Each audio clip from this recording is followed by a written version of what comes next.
কত স্বপ্ন দেখাইছিলি সবই তো কাইরা নিলি কেন রে। আরে বেটা রাব্বি তুই কি করস? তোর আমি গুনছুম ধরে খুঁজতাছি, তোর কিচ্ছুই শুনে না। মনে কানের ভিতরে আবার দূরে বল্টু ঢুকে নিছি, তার আইতাছে, তোর খবর আছে। মাইয়া তুই ভালো না রে, তুই ভালো না। এ বেটা, ও ভাই আপনি এ বেটা তুই কান্দস কে নিগে? ওই মিয়া কই কান্দি?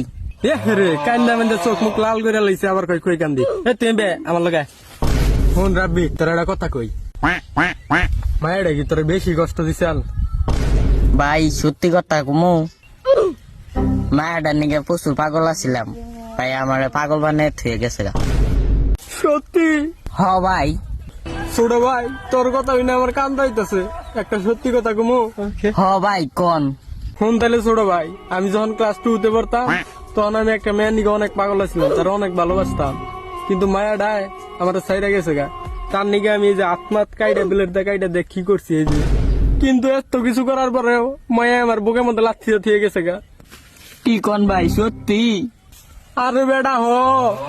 ভাগ্যা ভাই কান্দেন না, আমার কাছে করা কিছু গান আছে শুনবেন? হ দে ভাই একটু শুনি। আমি পারি না কইতে, আমি পারি না সইতে, থাক কান্দিস না। বুকের ভেতর। আরে এই বেটা ওঠ, কান্দিস না। আমার নতুন একটা মেয়ে মেসেজ দিছে, তাড়াতাড়ি ওঠ।